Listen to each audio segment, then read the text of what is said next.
Ada di antara kami ni, salah seorang pergi flykan drone dia, tinjau di keliling kawasan Shell ni lah. Termasuklah pergi flykan drone dia di kawasan anak-anak dan isteri kami mandi dekat kawasan tempat air tu.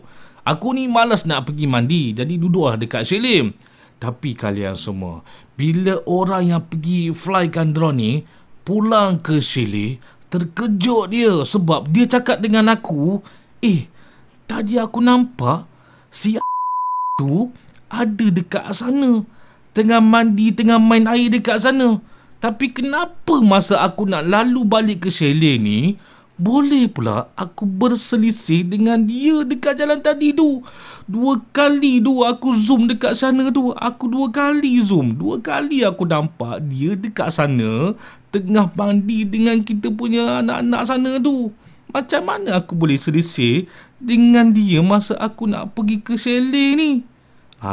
Awal-awal lagi dah bagi hint. Tapi kami tak ceritakan pada yang lain. Kami diam. Kami diamkan je. Tak nak kecoh-kecoh. Kami buat tak tahu je lah. Anggaplah memang yang tengah flykan drone tu, dia tersalah pandang agaknya masa dia flykan drone tu. وَلِكُلٍّ وِجْهَةٌ هُوَ مُوَلِّيهَا فَاسْتَبِقُوا الْخَيْرَاتِ أَيْنَمَا تَكُونُوا يَأْتِ بِكُمُ اللَّهُ جَمِيعًا إِنَّ اللَّهَ عَلَى كُلِّ شَيْءٍ قَدِيرٌ. Assalamualaikum warahmatullahi wabarakatuh dan salam sejahtera. Terima kasih kerana melibatkan diri kalian semua dalam siri kisah seram alam jin. Aku memohon maaf ya kerana tak dapat nak menghadirkan kisah seram pada Jumaat yang lepas sebab aku tak sihat. Hampir seminggu juga aku tak sihat. Buat pengetahuan kalian semua, sebelum tu aku dan keluarga aku ada mengikuti satu trip percutian di salah sebuah tempat peranginan di Batu Kurau, Taiping, Perak. Dan disebabkan ada satu peristiwa yang berlaku pada aku di tempat peranginan ni, menjadi satu asbab untuk aku tidak sihat selama hampir seminggu. Apakah yang berlaku? Apakah yang dia lalui oleh aku sehinggakan menjejaskan kesihatan aku? Dengarkan kisah benar ni.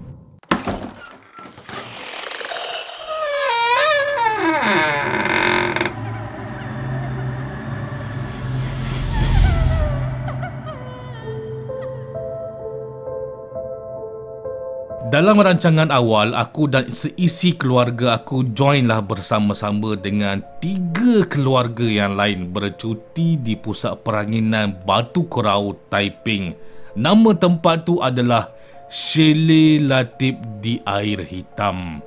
Tapi kan, buat pengetahuan kalian semua, di sebalik keseronokan pusat peranginan di Batu Kurau ni, terdapat ada beberapa tempat seram dan misteri yang berhampiran dengan Batu Kurau ni.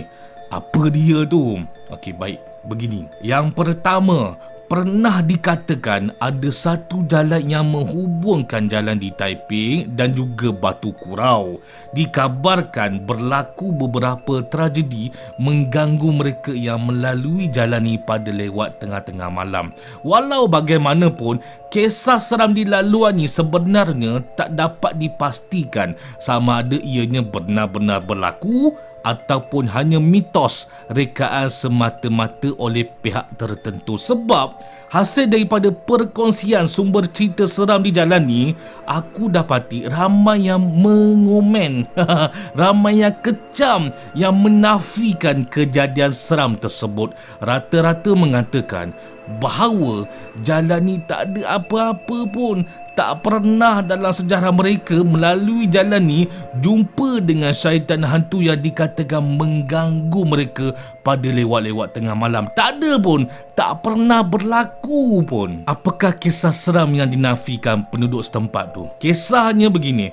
Bagi mereka yang melalui jalan ni pada lewat tengah malam, pernah dinampakkan dengan seseorang lelaki tua menaiki basikal berkeseorangan. Tetapi yang menjadi hairannya adalah kelajuan kayuhan basikal tu setara dengan kelajuan mereka yang menaiki kereta ke kenderaan ke yang melihat susuk orang tua tu. Sebagai contoh, sekiranya yang melihat tu sedang menaiki kereta, maka orang tua tu akan kayuh basikal sama laju dengan kelajuan kereta. Kalau yang melihat pada waktu ketika tu sedang menaiki motor pula, maka orang tua misteri tu akan kayuh basikal sama laju dengan kelajuan motor yang melihatnya. Orang tua menaiki basikal lewat tengah malam dengan kelajuan yang luar biasa lajunya, sama persis kelajuan kenderaan yang kita melihat pada waktu ketika tu. Mau tak meremang terkejut kita dibuatnya, mestilah secara tak langsung perasaan takut tu hadir kan. Itu orang tua menaiki basikal.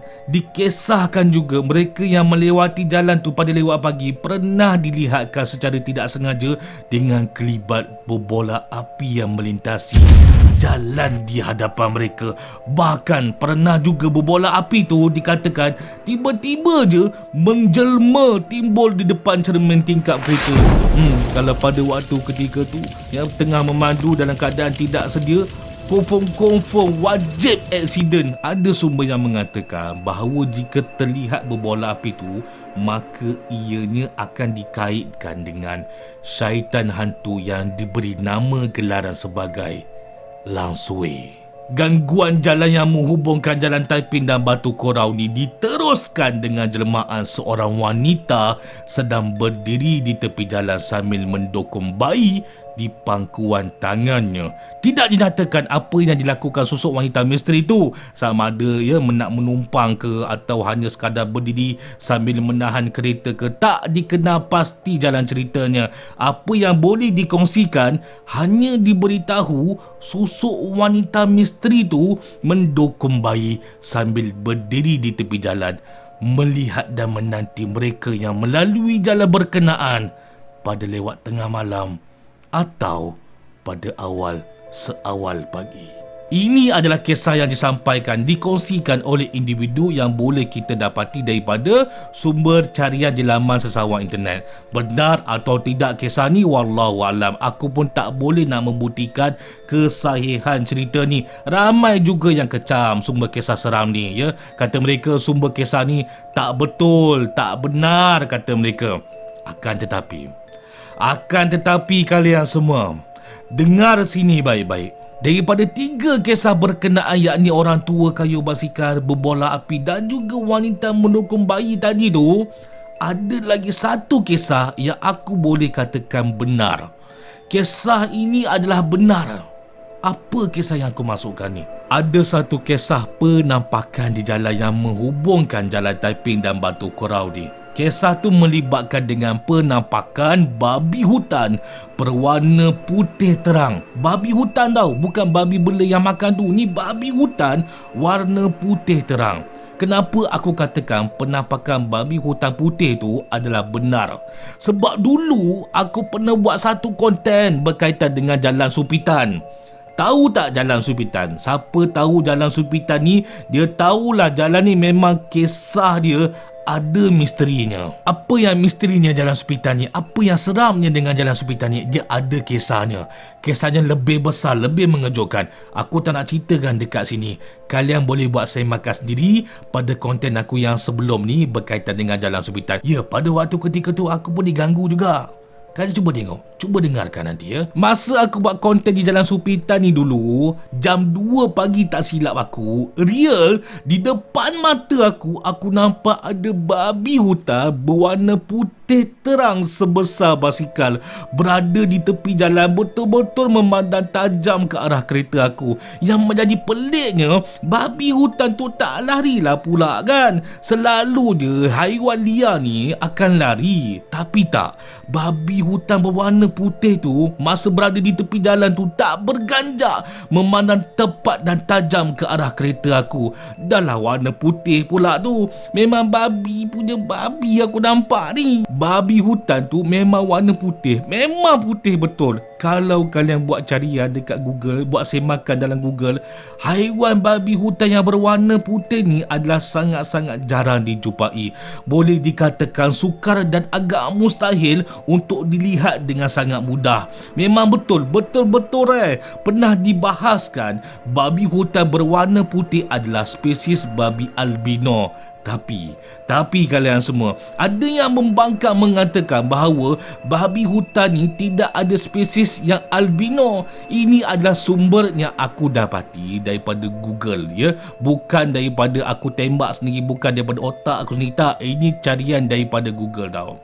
Tetapi perkongsian Google mengatakan ada sesetengah masyarakat Indonesia memberitahu bahawasanya babi hutan yang berwarna putih adalah merupakan babi mistik atau babi jelmaan jin. Kalau kalian nak tahu, di Jalan Supitan yang aku jumpa babi hutan yang berwarna putih ni, Jalan Supitan ni, hutan di Jalan Supitan tak jauh pun sebenarnya dengan hutan di Batu Kurau. Atau dengan erti kata lain, hutan di Jalan Supitan dan hutan di Batu Kurau adalah berhubungan.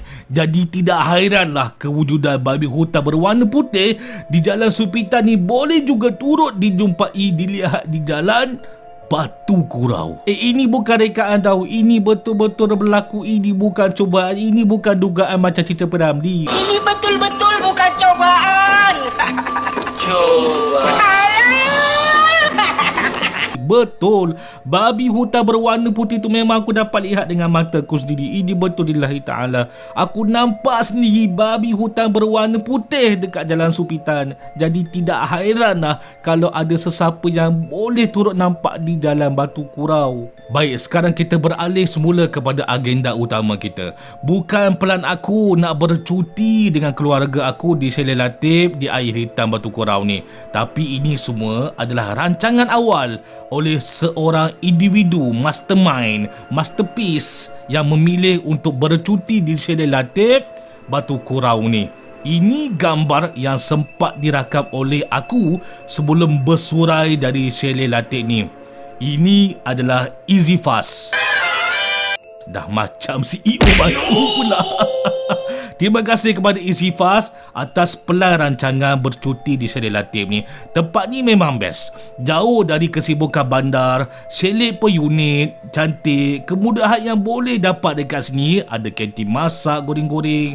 Dan tak silap aku, boleh sewa set karaoke kot. Sebab malam tu, aku dengar ada orang guna sound system. Jadi aku rasa mungkin boleh sewa set sound system agaknya. Kalau malam pula, memang dapat dengar dengan jelas bunyi cengkerik, bunyi katak. Boleh dikatakan kenalah dengan jiwa aku. Aku memang suka dengar bunyi cengkerik, bunyi katak ni. Okey, cukup. Aku dah jalankan tanggungjawab aku, promote tempat ni secara ikhlas. Tak ada sponsor-sponsor ya. Ini memang ikhlas dari aku. Tempat ni memang best. Kena dengan jiwa aku. Type je Chalet Latif di air hitam Batu Kurau. Adik kalian boleh buat semakan, boleh Google sendiri. Okay, sekarang beralih pula kepada pengalaman aku. Ini kisah benar ya, kisah benar. Masa aku sampai chalet ni, memang tak ada terlintas pun dalam kepala otak aku ni fikir bab-bab misteri ni. Memang tujuan utama kami nak bercuti, nak berehat. Jadi minded aku memang set nak berehat dengan keluarga. Macam biasa aktiviti malam tu selepas solat isyak, ya, makan-makan, buat sedikit acara keluarga, penyampaian hadiah, menang tu menang ini, sambut hari jadi, gelar-gelar, berhibur, bergurau-gurau, masing-masing bergembira, termasuklah aku. Chalet yang kami pilih ni adalah chalet yang paling hujung sekali. Ini semua adalah pilihan daripada EasyFast dan kopi CEO batu lagi. Memang sengaja agaknya EasyFast ni nak ambil chalet hujung sekali supaya anak-anak dara kami ni dapat berhibur tanpa rasa segan silu dari pandangan para pengunjung yang lain. Gamaknya lah, chalet ni ada 2 tingkat. Yang tidur di atas adalah anak-anak kami. Bagi mak bapak pula, tidur-tidurlah di tingkat bawah, tingkat 1 ni. Ikutkan katil semua cukup. Setiap seorang dengan 1 katil cukup. Tapi aku ni tak nak tidur atas katil sebab katil aku ni double decker, bahagian atas pula tu. Jadi aku lebih selesa kalau aku baringkan di bawah je. Maksudnya macam ni, aku angkat tilam aku dari tingkat atas double decker tu, bawa turun tilam tu, kemudian aku letak tilam tu atas lantai. Jadi maksudnya aku akan tidur atas tilam di atas permukaan lantai. Kalian semua faham ya? Dapat gambarannya apa yang aku cuba sampaikan ni ya? Okey, baik. Tidur beralaskan tilam di atas lantai tak menjadi masalah pun. Tak ada masalah pun. Akan tetapi, aku tak sedar kalian semua. Aku tak sedar yang aku dah terlepas pandang. Apa dia tu? Kalian pernah dengar tak pantang larang tempat tidur oleh orang-orang tua zaman-zaman dulu? Pernah dengar tak? Sebagai contoh, jangan tidur bawah bilik rumah utama, jangan tidur depan tandas, jangan tidur depan pintu masuk, dan macam-macam lagi lah pantang larangnya. Tapi aku ni, aku tak sedar yang aku tidur di sepanjang laluan yang menghubungkan secara terus pintu masuk dan pintu keluar belakang. Laluan terus aku tidur dekat situ. Lagi-lagi tempat ni adalah asalnya adalah hutan. Masalahnya, sebagai gambaran yang lebih jelas kepada kalian semua, dekat chalet ni, kalau kita buka pintu masuk chalet tu, buka je pintu tu, automatik kita akan nampak berdepanan dengan kita adalah pintu keluar belakang chalet. Maksudnya, kalau kita buka pintu masuk, melangkah masuk ke dalam chalet, kita melangkah ke depan dalam beberapa langkah je, kemudian kita akan bertembung pula dengan pintu keluar belakang chalet. Pintu masuk dan pintu belakang chalet adalah setentang, hanya jarak dalam lebih kurang 7 meter, lebih kurang macam tu dekatnya. Jadi di sepanjang laluan utama inilah aku secara tak sedar aku dah tidur dalam posisi menghalang secara tepat laluan tu. Parah. Malam tu aku tak pastilah dalam pukul berapa ya. Aku tak pasti dalam pukul berapa. Aku ni tengah tidur lena tau. Tengah tidur lena. Aku dah bermimpi dah pun. Tiba-tiba aku terjaga. Bila aku terjaga ni, aku tak boleh nak bergerak. Pelihatan aku ni, aku sedar aku boleh nampak keliling aku. Aku boleh nampak keliling, tapi aku tak boleh nak bergerak je. Mulut aku pun dah berkunci, tak boleh nak bersuara. Aku macam jadi batu kat situ. Bukan CEO batu tau. Jangan claim lagi. Ni membatu langsung. Tak boleh nak bergerak, nak bersuara pun tak boleh. Masa ni aku dah agak dah, aku dah kena himpit ke ni kan? Dah sekian lama tau aku tak kena himpit macam ni. Cumanya bila dulu dah biasa ada dengan pengalaman kena himpit macam ni, aku tahulah macam mana aku nak buat, macam mana aku nak menghadapi situasi macam ni. Push punya push, lawan punya lawan. Bila dah berjaya sedar tu, dah boleh gerakkan badan semula, aku cuba tengok sekeliling aku. Semua dah tidur nyenyak dah. Siap ada yang berperang volume suara emas lagi tu. Bila dah aku tengok keadaan sekeliling, bila aku dah tengok orang tu tidur, orang ni tidur, aku pun apa lagi, aku pun tidurlah semula di tempat yang sama. Sebab dah ngantuk sangat kan, aku pun tidurlah di tempat yang sama. Lagipun tempat terhad, tak boleh nak pindah-pindah tempat lain tidur. Dalam posisi baring ni, posisi nak tidur balik ni, mata dah ngantuk ni, mata dah ngantuk. Dalam posisi nak baring ni, tiba-tiba lagi sekali aku kena himpit. Bukan main kurang hajar lagi benda ni nak ajak gurau kasar. Tapi kali ni lain sedikit. Lain sedikit kali ni. Sebab masa aku kena himpit ni, kalau kalian semua nak tahu, masa kena himpit kali ni, kalau kalian semua diberi peluang untuk kena himpit masa tidur macam aku, cuba kalian jangan lawan. Masa sedang kena himpit ni, cuba kalian bertenang dan pasang telinga kalian elok-elok. Cuba buat macam tu. Cuba dengarkan betul-betul. Mesti kalian dapat dengar macam-macam bunyi pelik ada berlaku di sekeliling kalian pada waktu ketika tu. Begitu juga dengan aku. Masa kena himpit ni, aku dapat dengar tau. Aku dapat dengar ada suara orang sedang bersembang di sebelah telinga kanan aku ni. Aku tak nampak tau sebab gelap. Tapi suara tu seakan-akan dua individu yang aku kenali sedang bersembang, macam berbualkan sesuatu. Tak berapa pasti apa yang dibualkan, tapi yang pastinya sedang berbicara sesuatu yang aku tak dapat tangkap apa yang diperkatakan. Bila aku dah amati, dah dengarkan, cuma aku tak dapat tangkap apa yang dibicarakan. Bila lama sangat tu, aku dah rasa dah macam badan aku ni dah tak tahan, dah tak selesa dah. Ya, sebab kenimpit, tak selesa lah dibuatnya kan. Cuba gagahkan juga, cuba lawan, push. Alhamdulillah, dapat terjaga dari dunia himpitan tu. Aku tengok sekeliling lagi sekali, semua yang lain sedang tidur lena sambil ada yang masih lagi bersuara emas. Aku tak sedar hati.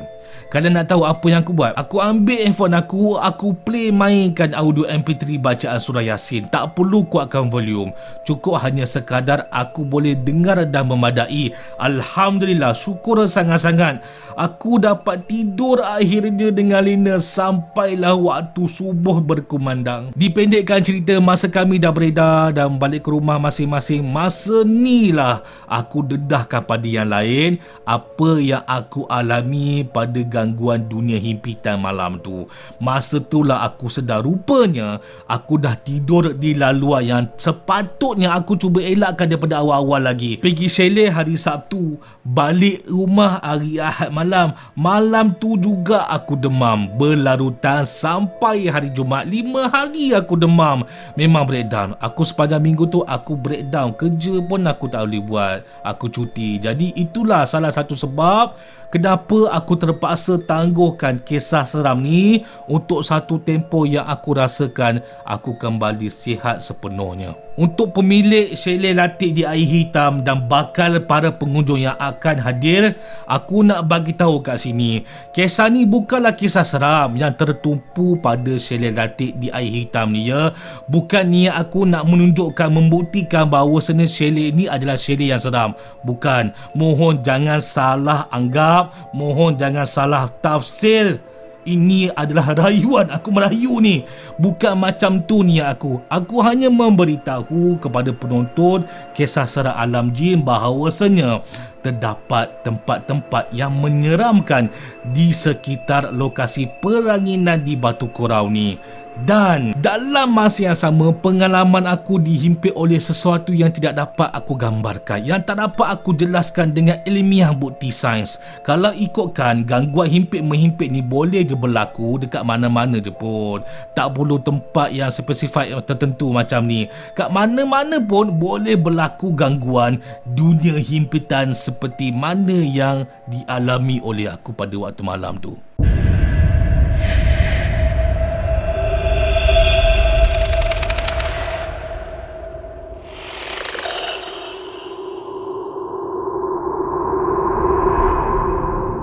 Jangan lupa untuk tekan button subscribe, like, on notification dan share supaya menarik lebih ramai lagi tontonan umum lalu menjadi sebahagian keluarga Alam Maya Kisah Seram Alam Jin. Kalau kalian ada kisah dan pengalaman angker yang ingin dikongsikan kepada aku, bolehlah PM aku dalam messenger Facebook. InsyaAllah jika diberi keizinan, aku akan dedahkan pengalaman seram kalian nanti untuk tatapan ke semua yang hadir. InsyaAllah. Dengan izin Allah Subhanahu Wa Taala, InsyaAllah kita akan bersua lagi di topik bicara kisah-kisah seram yang lebih angker, kisah-kisah seram yang lebih misteri dalam Kisah Seram Alam Jin. Assalamualaikum warahmatullahi wabarakatuh. Terima kasih semua. A'udzu billahi minasy syaithanir rajim. وَنُنَزِّلُ مِنَ الْقُرْآنِ مَا هُوَ شِفَاءٌ وَرَحْمَةٌ لِلْمُؤْمِنِينَ وَلَا يَزِيدُ الظَّالِمِينَ إِلَّا خَسَارًا.